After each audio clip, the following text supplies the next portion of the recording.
Alors, cher Jérôme, on parlait tout juste de passionnés, ben voilà un de plus parmi la grande famille des botanistes. Donc Jérôme, bon, je ne parlerai pas de ton enfance, que je n'ai pas l'art de maîtriser, mais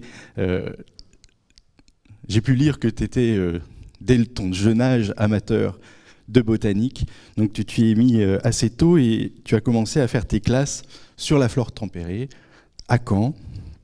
Alors déjà, en tant qu'étudiant, au travers d'associations naturalistes, et puis auprès de gens passionnés, hein, messieurs Alain Lecointe et Michel Provost.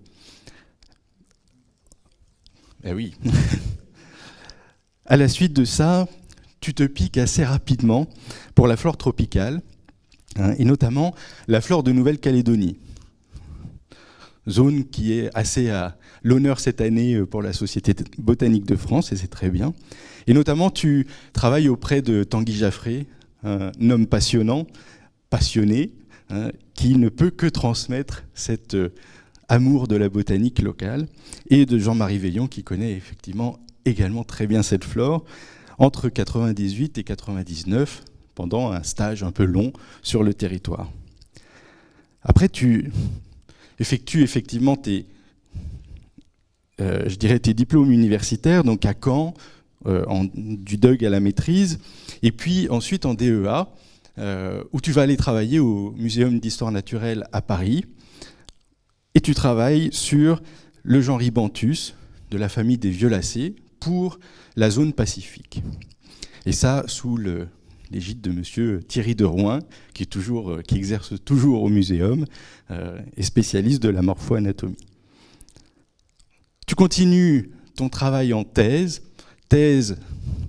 toujours sur la famille des violacées, mais là très spécifiquement sur la Nouvelle-Calédonie, sur les genres Rhibanthus toujours, et genre Agathea, sous la direction du professeur du laboratoire de phanérogamie, Philippe Morat, que nombreux ici connaissent.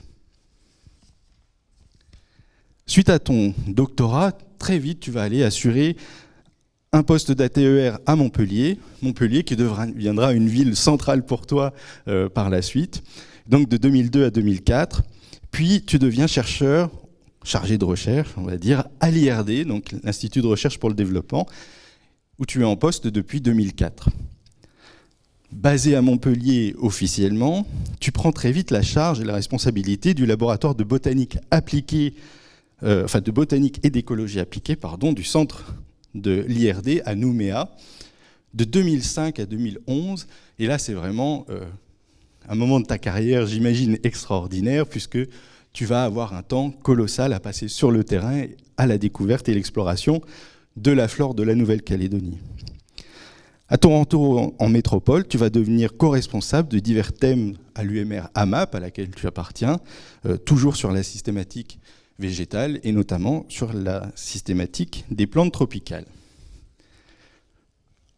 Malgré ton statut de chargé de recherche, tu te passionnes quand même pour l'enseignement de la botanique auprès de diverses catégories d'étudiants, que tu sois à Nouméa, que tu sois à Montpellier, sur les questions de botanique.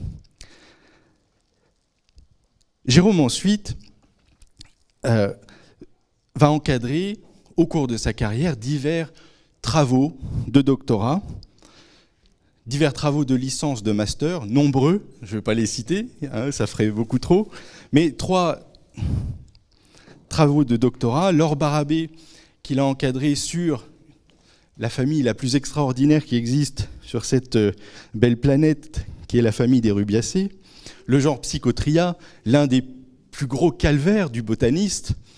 Si vous êtes confronté au Psychotria, c'est 1200 espèces sur la planète et probablement encore beaucoup à découvrir. Tu as encadré aussi Johan Pillon sur la famille des Cunoniacées, une plus petite famille, mais tout aussi intéressante. Et puis David Bruy sur la question de l'architecture des plantes propres à l'UMR AMAP. Dans l'éloge de Tournefort aussi a eu son éloge, par Bovier de Fontenelle, ce dernier avait dit « La botanique n'est pas une science sédentaire et paresseuse, qui se puisse acquérir dans le repos et l'ombre d'un cabinet. Si quelqu'un l'a bien compris, c'est Jérôme, parce qu'effectivement, Jérôme a passé énormément de son temps sur le terrain.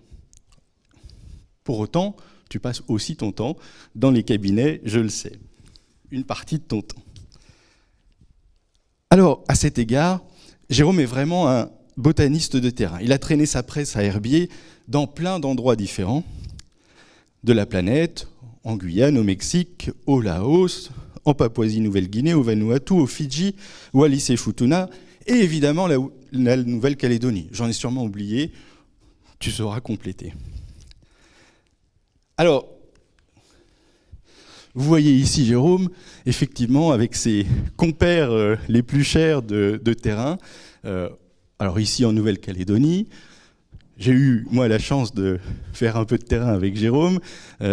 Voilà, le travail de terrain tropical, la récolte, les presses à herbier, le tri de tout ce matériel végétal colossal. Jérôme a collecté, et collecte toujours d'ailleurs, sans relâche. Je ne sais pas si vous arrivez à vous représenter tout ça, mais il a déjà collecté plus de 8500 parts d'herbier, échantillons d'herbier. En nombre de parts, c'est beaucoup plus. Et ça, c'est en premier nom, hein, en auteur principal, c'est-à-dire qu'il a collecté avec tous ces gens beaucoup plus, hein, plusieurs dizaines de milliers de parts d'herbier de par le monde, et l'essentiel en Nouvelle-Calédonie. C'est un travail colossal. Ces collections sont présentes à Paris, à Nouméa, dans le Missouri et à Montpellier pour la plus grande part, et évidemment dans bien d'autres endroits de la planète. Plus d'une cinquantaine de ces échantillons, vous en voyez quelques-uns ici, servent de type, donc d'échantillons de référence, aux espèces nouvellement décrites pour la Nouvelle-Calédonie.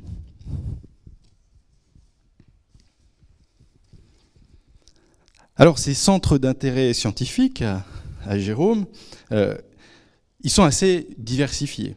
L'écologie végétale, évidemment, la génomique, mais avant tout, c'est la systématique qui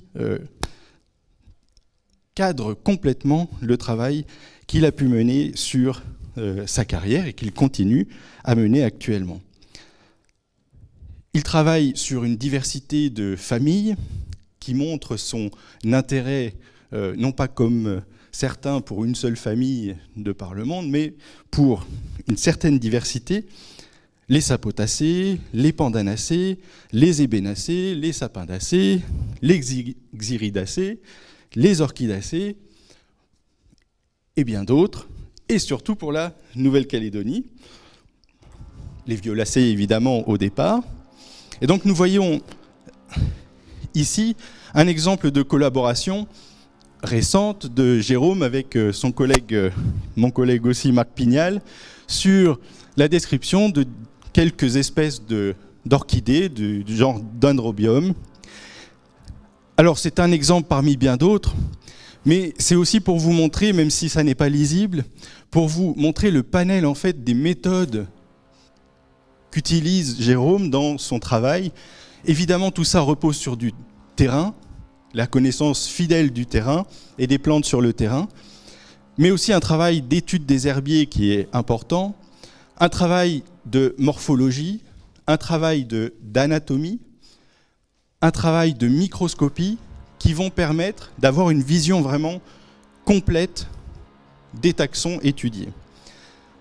Avec ici, par exemple, le Dendrobium butinii qui a été décrit il y a peu.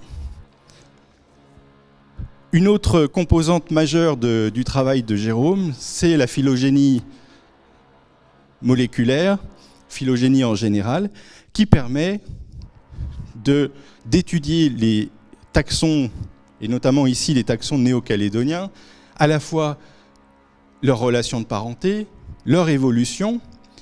Et ici, par exemple, sur la famille des Gesneriaceae, une famille que je n'avais pas encore citée, où le travail que Jérôme a conduit avec un de ses étudiants, donc Jérémy Morel, c'est bien ça, qui a permis la mise en avant d'un genre nouveau pour la Nouvelle-Calédonie, le genre qu'il qu'ils ont appelé en commun Bopopia, du nom d'une localité de la Nouvelle-Calédonie, Bopop, et donc un genre nouveau de Gesneriacées qui a été décrit donc, ces derniers temps. Alors, tous ces travaux ont permis au total de décrire quelques 80 nouvelles espèces pour la science sur les quelques années qu'il a consacrées à cette flore de Nouvelle-Calédonie. Je sais qu'il y en a encore beaucoup à venir. Hein, il reste de quoi faire sur le territoire. Et tout ça se résume en quelques 110 publications, si ce n'est plus, scientifiques, c'est-à-dire une production extrêmement active et qui reste à saluer. Alors comme tout naturaliste, Jérôme ne s'intéresse pas, il n'a pas qu'une lubie pour la botanique, il s'intéresse à d'autres choses, notamment aux insectes. Quelle drôle d'idée, un peu les abeilles, etc., qui viennent butiner les plantes. Et puis un petit peu de paléobotanique, histoire de ne pas s'ennuyer, et ainsi de suite. Donc Jérôme est vraiment un scientifique éclectique. Ces travaux sont généralement faits en collaboration avec un réseau riche et diversifié de chercheurs de France et à l'international, ce qui lui vaut une reconnaissance assez large de la communauté scientifique. C'est d'ailleurs pour saluer cet investissement que divers collègues se sont pris à donner à certaines plantes son nom, lui attribuer et lui dédier quelques taxons, un Dicksonia, donc une fougère arborescente de Nouvelle-Calédonie, Dicksonia Mazingeri. Alors on va peut-être pas le prononcer à la Suisse allemande, hein, mais ici vous en avez une photographie. Ce ne sont pas mes photographies malheureusement, je les ai piquées à mes collègues, mais vous en voyez ici l'illustration. Autre exemple, Pichonia Mazingeri, donc de la famille des sapotacées. Et puis il y a encore des uluberlus qui ont l'idée d'en ajouter d'autres. Polycias mazingeri, que j'ai eu la chance de voir il y a 2 ans sur le terrain. Il en existe très peu d'exemplaires, hein, si j'ai bien compris. Et puis moi-même, je crois même qu'il va lui dédier un Atractocarpus dans pas longtemps. Alors, ce rôle central pour la connaissance de la flore de Nouvelle-Calédonie, une expertise acquise au travers d'une vingtaine d'années de dévotion à la cause de cette diversité extraordinaire, engage Jérôme à une responsabilité vraiment importante, puisqu'il assume le rôle de mise à jour d'une base de données, de la base de données floricale, qui est le référentiel taxonomique pour la flore de Nouvelle-Calédonie. Et pour vous dire comme ce travail est colossal, on parle ici de 3500 espèces à peu près, pour lesquelles il faut faire une veille taxonomique, et c'est entre autres Jérôme qui l'assure. Je peux vous assurer qu'il est toujours un peu à vous harceler avec des messages en disant « Pourquoi tu n'as pas fait cette combinaison? Est-ce que tu as bien fait cette combinaison? Est-ce que tu as décrit cette espèce ?» Dès que tu l'as fait, tu m'envoies le message, et il met à jour sa base de données en permanence. Mais c'est ce qui fait toute la qualité de cette liste taxonomique. Pour vous dire, c'est l'équivalent de notre taxref local, hein, qui est très cher à Jean-Marie ici, et qui permet en fait tout le travail de l'ensemble de la communauté scientifique internationale.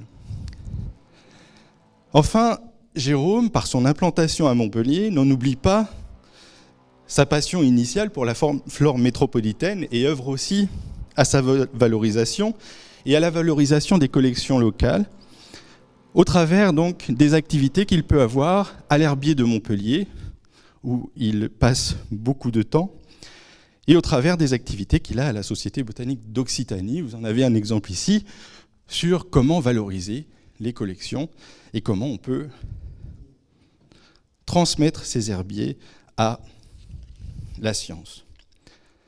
Il est aussi membre de la Société française de systématique, de l'American Society of Plant Taxonomy, peut-être bientôt de la Société botanique de France, j'espère bien, Donc, vous l'aurez compris, tous les points que j'ai pu développer ici, qui sont remarquables pour la taxonomie française et le rayonnement international, justifient pleinement donc l'attribution de ce titre et ce prix de Coincy par la Société botanique de France à Jérôme Mainzinger, et ce, 60 années après un autre célèbre explorateur de la Nouvelle-Calédonie, Robert Virot, qui a œuvré au MNHN et qui a exploré également cette flore passionnante. Jérôme, toutes mes félicitations et bravo.